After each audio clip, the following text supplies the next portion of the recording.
नमस्कार बच्चों, आज हम आपके लिए लेके आए हैं कक्षा 7वीं का हिंदी विषय का पाठ 2। इस पाठ का नाम है हार की जीत। ये एक कहानी है। सबसे पहले हम इनके जीवन मूल्य को पढ़ेंगे। मनुष्य जितना विनम्र, उदार व दयालु होता है, वह उतना ही सुख पाता है। ऐसा मनुष्य न केवल स्वयं सही राह पर चलता है, अपितु अपने संपर्क में आने वालों का भी मार्गदर्शन करता है। अपनी गलतियों को स्वीकार करना या उन पर पश्चाताप करना ही मनुष्य का सबसे बड़ा गुण है। तो ये आपको कुछ अच्छी बातें बताई गई हैं कि हमें विनम्र, उदार और दयालु होना चाहिए। हमें अपने से छोटे व्यक्तियों की सहायता करनी चाहिए।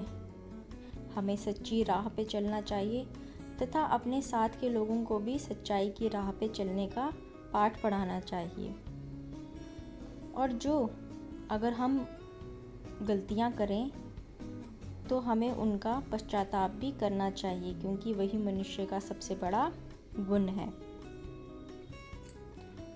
अब हम आगे पाठ पढ़ते हैं।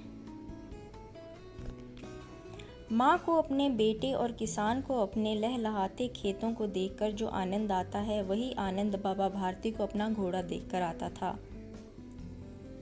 भक्ति भजन से जो समय बचता वह घोड़े को अर्पण कर देते थे। वह घोड़ा बहुत ही सुंदर, बलवान था। उसके जोड़े का घोड़ा सारे इलाके में नहीं था। बाबा भारती उसे सुल्तान कहकर पुकारते थे। अपने हाथ से उसकी देखभाल भी करते थे, उसे दाना भी खिलाते थे और उसे देख देख कर ही खुश होते थे। उन्होंने रुपया, माल, ज़मीन, जायदाद सब कुछ अपना त्याग दिया था। यहाँ तक कि वह शहर में भी नहीं रहते थे। उन्हें शहर में रहना अच्छा नहीं लगता था। वह गांव के बाहर ही एक छोटे से मंदिर में रहते थे और वहीं भगवान का भजन करते थे। उन्हें ऐसा लगता था कि वह सुल्तान के बिना नहीं रह सकते हैं। वह उसकी चाल पर लट्टू थे। कहते थे कि ऐसे चलता है जैसे बारिश को देखकर मोर नाचता हो। शाम के समय जब तक वो सुल्तान पर बैठकर 8-10 मील का चक्कर न लगाते, उन्हें चैन नहीं आता था। अब आती है बारी खड़क सिंह की। खड़क सिंह उस इलाके का बहुत ही बुरा डाकू था। कुख्यात का मतलब होता है जो अपने बुरे कामों के लिए प्रसिद्ध हो।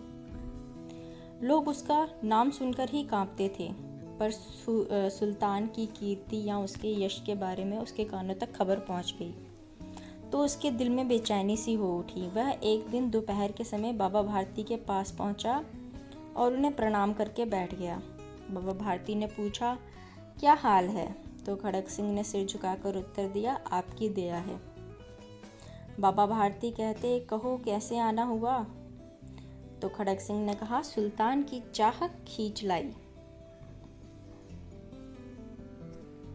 तो बाबा भारती कहते हैं कि बड़ा ही अद्भुत जानवर है वो, विचित्र है, देखोगे तो एकदम खुश हो जाओगे।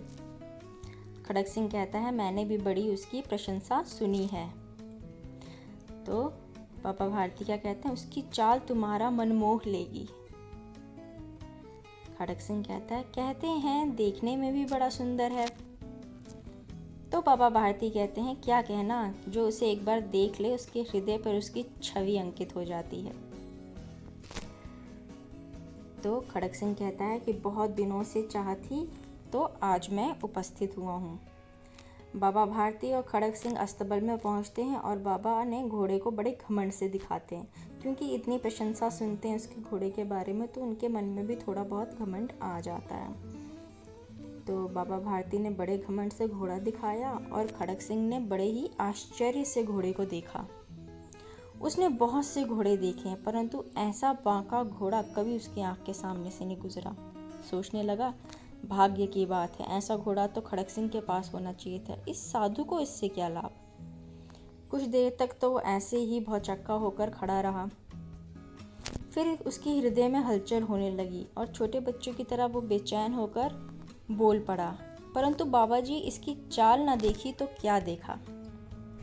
अब बाबा जी भी मनुष्य थे। अपनी किसी चीज़ की अगर कोई प्रशंसा कर दे तो उनका भी दिल में बहुत खुशी उठती है। तो उन्होंने घोड़ा खोलकर बाहर ले गए और वो घोड़ा वायु की तरह एकदम तेज दौड़ने लगा। घोड़े की चाल देखकर खड़क सिंह का हृदय पे जैसे सांप लौट गया, यानी कि उसे बहुत जलन होने लगी। वह डाकू था, जो वस्तु उसे पसंद आ जाए वह उस पर अपना अधिकार समझने लगता था। उसके पास बाहुबल यानी कि सामर्थ्य भी था और उसके पास आदमी थे। परंतु जाते जाते उसने बस इतना कहा कि बाबा जी, ये घोड़ा अब आपके पास न रहने दूंगा। ये सुनकर बाबा जी बहुत डर गए। अब उन्हें रात को नींद ना आने लगी। वो सारी रात अस्तबल की रखवाली में काटने लगे। प्रतिक्षण खड़क सिंह का भय लगा रहता था, परंतु कई महीने बीत गए, वो आया ही नहीं। यहाँ तक कि बाबा भारती अब कुछ असावधान से भी हो गए थे। अब उन्हें लगा कि ये सब उसका स्वप्न था, तो वो ये सब भूल गए। शाम के समय बाबा भारती सुल्तान की पीठ पर सवार होकर घूमने जा रहे थे। इस समय उनकी आंखों में चमक थी, चेहरे पे खुशी थी और वो कभी घोड़े के शरीर को देखते, कभी उसके रंग को देखते और मन ही मन खुश होते। अचानक से एक आवाज़ आई, ओ बाबा, इस गरीब की सुनते जाओ। आवाज़ में बहुत दया भरी हुई थी। बाबा ने घोड़ा रोक लिया। देखा तो एक अपाहिज पेड़ की छाया पर पड़ा था और कराह रहा था, यानी कि दर्द से उसकी आवाज़ें निकल रही थी। तो बाबा भारती बोले, तुम्हें क्या कष्ट है? अपाहिज ने हाथ जोड़कर कहा, बाबा, मैं दुखियारा हूँ, मुझ पर दया करो। राम वाला यहाँ से 3 मील है, 3 मील दूर है, तो उसे वहाँ जाना था। तो वो कहता है कि मुझे घोड़े पर चढ़ा लो, परमात्मा तुम्हारा भला करेगा। बाबा भारती पूछते हैं, वहाँ तुम्हारा कौन है? तो वो बताता है कि वहाँ दुर्गा दत्त वैद्य नाम का एक प्राणी है जो उसका सौतेला भाई है, तो उसको वहाँ जाना है। बाबा भारती ने उस अपाहिज पे दया खाकर खुद घोड़े से उतर गए और उसको घोड़े पर बिठा लिया और खुद उसकी लगाम पकड़कर धीरे धीरे चलने लगे। अचानक से उन्हें एक झटका लगा और उनके हाथ से लगाम भी छूट गई। तो उनके आश्चर्य का ठिकाना न रहा जब उन्हें देखा वो अपाहिज सा व्यक्ति एकदम तनकर घोड़े पे बैठा था और घोड़े को दौड़ाए ही ले जा रहा था। उनके चेहरे पे डर, आश्चर्य और निराशा झलक रही थी और इसी में उनकी चीख निकल गई। वह अपाहिज कोई और नहीं, डाकू खड़क सिंह था। बाबा भारती कुछ देर तक चुप रहे, फिर थोड़ा सा इरादा करके उन्होंने पूरे बल से जोर से चिल्लाकर बोला, जरा ठहर जाओ। खड़क सिंह ने आवाज़ सुनकर घोड़ा तो रोक लिया, पर उसकी गर्दन पर प्यार से हाथ फेरते हुए क्या बोल रहे थे कि बाबा जी, ये घोड़ा अब ना दूंगा। तो बाबा जी बोलते हैं, परंतु एक बात तो सुनते जाओ। तो खड़क सिंह ठहर गया। बाबा भारती ने पास जाकर उसकी ओर अपनी आंखों से ऐसे देखा जैसे बकरा कसाई की ओर देखता हो। अब उन्होंने कहा कि ये घोड़ा तो तुम्हारा हो चुका है, मैं तुमसे वापस करने को नहीं कहूँगा, परंतु खड़क सिंह केवल एक प्रार्थना करता हूँ, उसे मना मत करना, नहीं तो मेरा दिल टूट जाएगा। तो खड़क सिंह बोलता है, बाबा जी आज्ञा कीजिए, मैं आपका दास हूँ, बस ये घोड़ा नहीं दूंगा। तो बाबा जी बोलते हैं, अब इस घोड़े का नाम ना लो, मैं तुम्हें इसके विषय में कुछ भी नहीं कहूँगा, बस मेरी एक ही प्रार्थना है कि इस घटना के बारे में किसी को ना बताना। अब खड़क सिंह थोड़ा हैरान हो गया। उसे लगा था कि उसे ये घोड़ा यहाँ से लेकर भागना पड़ेगा, परंतु बाबा भारती ने तो खुद ही कह दिया कि इस घटना के बारे में किसी को मत बताना। इससे इनका क्या कार्य सिद्ध होता है? इससे ये क्या कहना चाहते हैं? कुछ देर तक तो खड़क सिंह सोचता रहा, अपना सर पटकता रहा, पर उसे समझ नहीं आया। फिर थक हार कर उसने बाबा जी से ही पूछा कि बाबा जी ऐसा क्यों? ये सुनकर बाबा भारती ने उत्तर दिया कि लोगों को अगर इस घटना का पता लगा तो वह किसी गरीब पर विश्वास न करेंगे। ये कहते कहते उन्होंने सुल्तान की ओर से ऐसे मुंह मोड़ लिया जैसे उनको वो जानते ही नहीं थे, उसका और सुल्तान का कोई संबंध ही ना हो। बाबा भारती चले गए, परंतु उनके ये शब्द खड़क सिंह के कानों में उसी प्रकार गूंज रहे थे। वह सोच रहा था कि कैसे उच्च विचार और पवित्र भाव का इंसान है ये। वह घोड़ा जिससे इन्हें इतना प्रेम था, जिसको देखकर वो एकदम खुश हो जाते थे और कहते थे कि मैं इसके बिना रह नहीं सकूँगा, इसकी रखवाली में कई रात तक सोते भी नहीं थे, भक्ति भजन ना करें पर इसकी रखवाली करते थे। और आज देखो, उनके चेहरे पे दुख की रेखा ही नहीं है। उनके दिमाग में सिर्फ एक ही ख्याल था कि लोग अब गरीबों पर विश्वास करना छोड़ देंगे। ऐसा मनुष्य मनुष्य नहीं, देवता है। तो इस घटना के बाद खड़क सिंह के विचारों में परिवर्तन आया और उसने पश्चाताप करने का सोचा। तो वो रात्रि के अंधेरे में खड़क सिंह बाबा भारती के मंदिर पहुंचा। चारों तरफ सन्नाटा था, आकाश में तारे टिमटिमा रहे थे, दूर कहीं कुत्ते भौंक रहे थे और मंदिर से कोई आवाज़ नहीं आ रही थी। खड़क सिंह सुल्तान की लगाम को पकड़े धीरे धीरे अस्तबल के फाटक तक पहुंचा। फाटक खुला पड़ा था। अब उसने सोचा, एक ऐसा समय था जब ये फाटक बंद रहता था और बाबा भारती खुद इसकी रखवाली के लिए खड़े रहते थे। और आज देखो, उन्हें चोरी डकैती का भय भी नहीं है, सब कुछ खुला छोड़ के बैठे हैं। अब खड़क सिंह ने आगे बढ़कर उसको उसकी स्थान पर बांध दिया और बाहर निकलकर उसी सावधानी से फाटक बंद कर दिया। इस समय पे खड़क सिंह की आंखों में भी एक नेकी के आंसू थे, सच्चाई के आंसू थे। उन्हें ये काम करके अच्छा लग रहा था।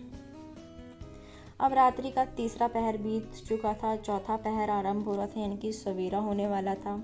तो बाबा भारती उसी प्रकार रोज़ की तरह अपनी कुटिया से बाहर निकलते हैं, ठंडे जल से स्नान करते हैं और उसके बाद वो सुल्तान के पास जाते थे।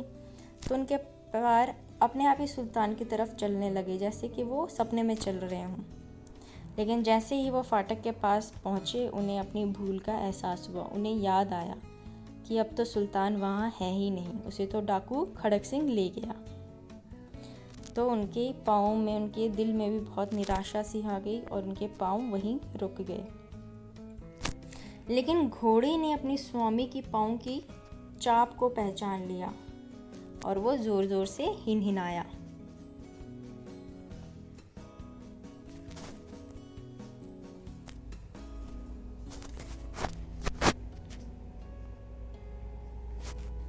लेकिन घोड़े ने अपने स्वामी के पाँव की चाप को पहचान लिया और वो ज़ोर ज़ोर से हिनहिनाया। अब बाबा भारती को एकदम से आश्चर्य हुआ, लेकिन वो खुशी के मारे दौड़ते दौड़ते अंदर लाए और उन्होंने घोड़े को गले से लगा लिया और इस प्रकार से रोने लगे जैसे मानो कोई पिता बहुत दिन से बिछड़े हुए पुत्र से मिलकर रो रहा हो। बार बार उसकी पीठ पे हाथ फेरते, बार बार उसके मुंह पर थपकियां देते, लेकिन उनके मन में एक संतोष था कि अब कोई गरीबों की सहायता करने से मुंह नहीं मोड़ेगा। तो ये हमारी कहानी थी और इसके लेखक सुदर्शन जी हैं। अब हम करेंगे अभ्यास के लिए प्रश्न। बाबा भारती किसे देखकर आनंदित होते थे? तो इसका उत्तर लिखेंगे आप। बाबा भारती अपने घोड़े को देखकर आनंदित होते थे। अगला प्रश्न, खड़क सिंह कौन था? वह घोड़े की तरफ आकर्षित क्यों हुआ? खड़क सिंह एक कुख्यात डाकू था। उस घोड़े का बाकापन और वेग को देखकर वह उस घोड़े की ओर आकर्षित हो गया। तीसरा प्रश्न, बाबा भारती ने अपाहिज को घोड़े पर क्यों बिठाया? इसका उत्तर लिखेंगे कि बाबा भारती ने दया कर उस अपाहिज की सहायता करने हेतु उसे घोड़े पर बिठाया। अगला प्रश्न, अपाहिज ने क्या कहकर बाबा भारती से सहायता मांगी? अपाहिज ने बाबा भारती से कहा कि उसे 3 मील दूर अपने घर रामवाला जाना है, कृपया कर उसकी सहायता कीजिए। अगला प्रश्न, अस्तबल के फाटक पर पहुंचकर बाबा भारती क्यों रुक गए? तो आप इसका उत्तर लिखेंगे, अस्तबल के फाटक तक पहुंचकर बाबा भारती को याद आया कि उसका घोड़ा अब यहाँ नहीं, उस डाकू के पास है। अगला प्रश्न, रात्रि के सन्नाटे में डाकू खड़क सिंह ने सुल्तान को कहाँ लाकर बांध दिया? तो इसका उत्तर आप लिखेंगे, रात्रि के सन्नाटे में डाकू खड़क सिंह ने सुल्तान को वहीं वापस उसके अपने अस्तबल यानी बाबा भारती के पास लाकर बांध दिया। मेरी लेखनी, इस घटना को किसी के सामने प्रकट न करना। ये बात कहानी में किसने किससे कही? तो पहले का उत्तर आप लिखेंगे, ये बात बाबा भारती ने डाकू खड़क सिंह से कही। अगला प्रश्न, इस कथन के पीछे छिपे उद्देश्य को स्पष्ट कीजिए। तो इसमें आप लिखेंगे, इस कथन से बाबा भारती का तात्पर्य था कि यदि लोगों को इस घटना का पता चला तो कोई भी किसी भी अपाहिज की सहायता नहीं करेगा। अब आगे चलते हैं, हम सही उत्तर पर टिक का चिन्ह लगाएं। तो पहला है, खड़क सिंह के मुंह से सुल्तान की प्रशंसा सुनकर बाबा भारती ने क्या किया? तो इसका उत्तर है पहला वाला, उसे अस्तबल ले जाकर घोड़ा दिखाया। दूसरा है, घोड़े की चाल देखकर खड़क सिंह ने क्या कहा? तो इसका है इसका भी दूसरा उत्तर है, काश ऐसा घोड़ा मेरे पास होता। आगे, खड़क सिंह स्वयं को लज्जित क्यों महसूस कर रहा था? तो इसका पहले वाला उत्तर है, बाबा जैसे उच्च विचारवान व्यक्ति के साथ छल करने के कारण। आगे, बाबा भारती के पांव की चाप को पहचानकर घोड़े ने क्या किया? तो इसका भी पहला उत्तर है कि वह जोर जोर से हिनहिनाने लगा। आगे हैं आपके लघु उत्तरीय प्रश्न, तो इनको मैं आपको डिस्क्रिप्शन बॉक्स में लिख दूंगी, आप वहां से इसको नोट कर सकते हैं। और आगे के दीर्घ उत्तरीय प्रश्नों को भी आप डिस्क्रिप्शन बॉक्स में देख लें और वहां से नोट कर लें। आगे आते हैं हम, मेरे विचार। अपने घोड़े को वापस अस्तबल में पाकर बाबा भारती क्यों रोने लगे? अपने विचार व्यक्त कीजिए। तो आप इसमें लिखेंगे, अपने घोड़े को वापस अस्तबल में पाकर बाबा भारती के आंखों में खुशी के आंसू झलके। एक तो उन्हें सुल्तान के वापस मिलने की खुशी थी और दूसरा कि उन्हें अब विश्वास था कि अब कोई भी गरीब की सहायता करने से नहीं कतराएगा।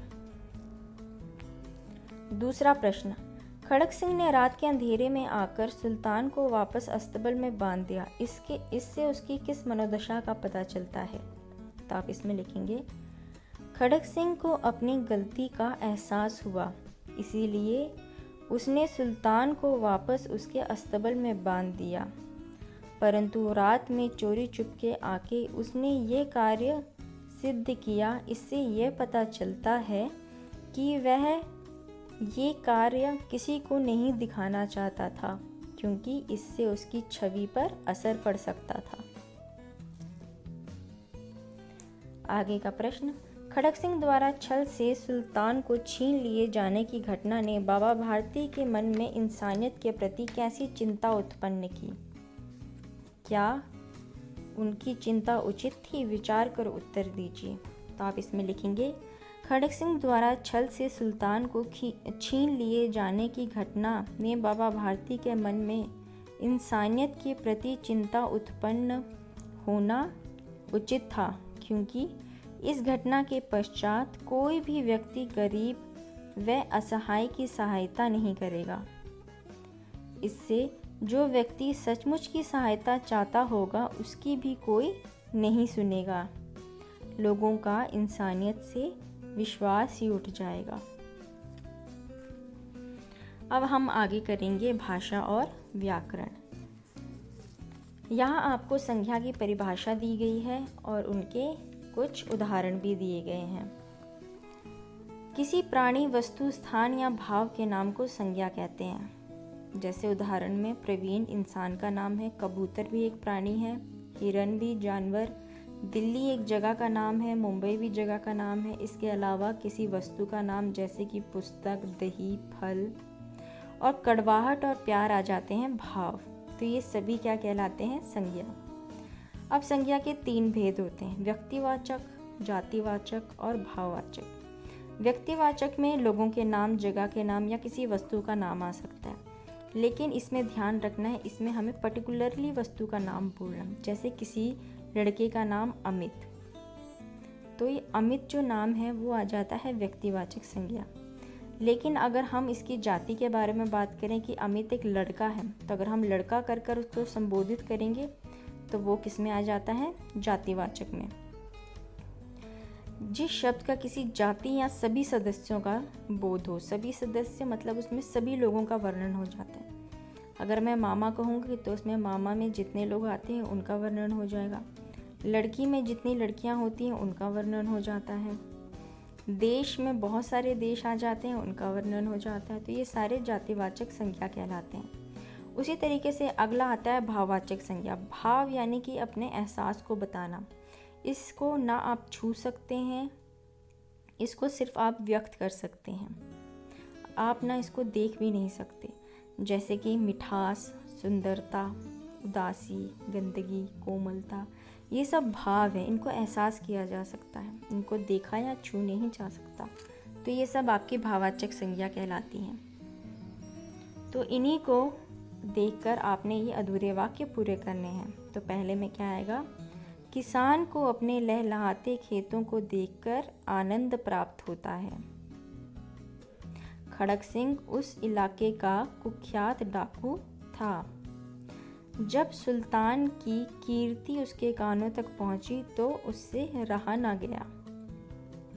मैं दुखिया हूँ, मुझे रामवाला तक जाना है। बाबा भारती ने उस अपाहिज को सुल्तान पर या घोड़े पर बिठा लिया। तो आप यहाँ घोड़े का ही लिखें। तो बाबा भारती ने उस अपाहिज को घोड़े पर बिठा लिया। आगे चलते हैं हम तत्सम और तद्भव शब्द। इनको देशज और विदेशज भी कहा जाता है। तत्सम शब्द वो होते हैं जो हम पहले शब्दों को संस्कृत में इस्तेमाल करते थे, जैसे रात्रि, पश्चाताप। ये सब संस्कृत में या पहले के ज़माने में प्रयोग किए जाते थे, पर अब इन शब्दों को अलग तरीके से बोला जाता है, तो वो शब्द आपके तद्भव हो जाते हैं। जैसे अब रात्रि को हम रात कह के बोलते हैं, तो रात्रि हो गया तत्सम शब्द और रात हो गया आपका तद्भव शब्द। तो उसी प्रकार से आपने इन शब्दों का भी तद्भव रूप लिखना है। जैसे पश्चाताप का होगा पछतावा, अश्रु का होगा आंसू, अंधकार का होगा अंधेरा, स्वान का होगा कुत्ता, संध्या का होगा शाम, घोटक का होगा घोड़ा, मुख का होगा मुंह और पुत्र का होगा बेटा। अब नीचे दिए गए मुहावरों को अर्थ लिखकर वाक्यों में प्रयोग कीजिए। तो पहले आपने इनके अर्थ लिखने हैं, फिर उसको वाक्यों में प्रयोग करना है। हृदय पर सांप लौटना, इसका अर्थ है ईर्ष्या होना। एक साधु के पास इतना सुंदर घोड़ा देख डाकू के हृदय पर सांप लौटने लगे। दूसरा है हवा से बातें करना, यानी कि बहुत तेज दौड़ना। सुल्तान कुछ ही क्षण में हवा से बातें करने लगा। लट्टू होना, इसका अर्थ है मोहित होना। सुल्तान के बाकेपन को देखकर डाकू उस पे लट्टू हो गया। आगे है फूले ना समाना, यानी कि अत्यधिक प्रसन्न होना। अपनी प्रशंसा सुन मैं फूले ना समाया। अगला है दिल टूट जाना, यानी कि निराशा हाथ लगना। जब राम ने मेरी दोस्ती पर आरोप लगाया तो मेरा दिल टूट गया। आपने जो वाक्य में जितने भी मुहावरे लिखेंगे आपने जितने भी मुहावरे लिखने हैं वाक्यों में, उसके नीचे प्लीज़ अंडरलाइन उसको ज़रूर करें। अब हम आगे चलते हैं। दिए गए वाक्यों में जिन शब्दों में नुक्ता लगाना आवश्यक है उनमें नुक्ता लगाएं। नुक्ता का मतलब क्या होता है? किसी भी वर्ण के नीचे बिंदु लगाना। जैसे कि ऊपर आपको दिया गया है, पहले विदेशी भाषाओं में क ख ग घ फ की ध्वनि अनेक शब्द जैसी ऐसी आती थी, ठीक है, लेकिन अब उनके नीचे नुक्ता लगाया जाता है। जैसे आप देख सकते हैं क के नीचे बिंदी, ख के नीचे बिंदी। तो ये जो किसी भी वर्ण के नीचे हम बिंदी लगा लेते हैं उसको नुक्ता लगाना कहता है। जैसे यहाँ पे राज, फिर उसका राज, फन, फिर नीचे फन। तो ये अलग अलग इनके शब्द का अलग मीनिंग बन जाता है। तो वैसे ही आपने इनमें भी नुक्ता लगाना है। जैसे साधु को ऐसी चीज़ें नहीं चाहिए, तो आप चीज़ें के ज के नीचे नुक्ता लगाएंगे। सहसा एक आवाज़ आई, तो आवाज़ के ज के नीचे नुक्ता लगेगा। घोड़ा ज़ोर से हिनहिनाया, तो ज़ोर के नीचे आप नुक्ता लगाएंगे। बाबा भारती उसकी तरफ से निश्चिंत हो गए, तो यहाँ पे आप तरफ में फ के नीचे नुक्ता लगाएंगे। आगे वह तैयार होकर दफ्तर चला गया, तो आपने दफ्तर में फ के नीचे नुक्ता लगाना है। अब आगे है पाठ्य में संयुक्त अक्षर वाले शब्दों को चुनकर लिखें। अब संयुक्त अक्षर कहते किसे हैं? जैसे कि एक आपको दिया है कुख्यात। अभी जो कुख्यात है ये दो शब्दों को मिला के बना है, मतलब कि इसमें से कु क्या है, इसका उपसर्ग है। उपसर्ग जो किसी शब्द के आगे लगाते हैं। अगर हम कु को हटा दें तो जो शब्द ख्यात बनता है उसका भी मतलब निकलता है, जिसका मतलब होता है प्रसिद्धि।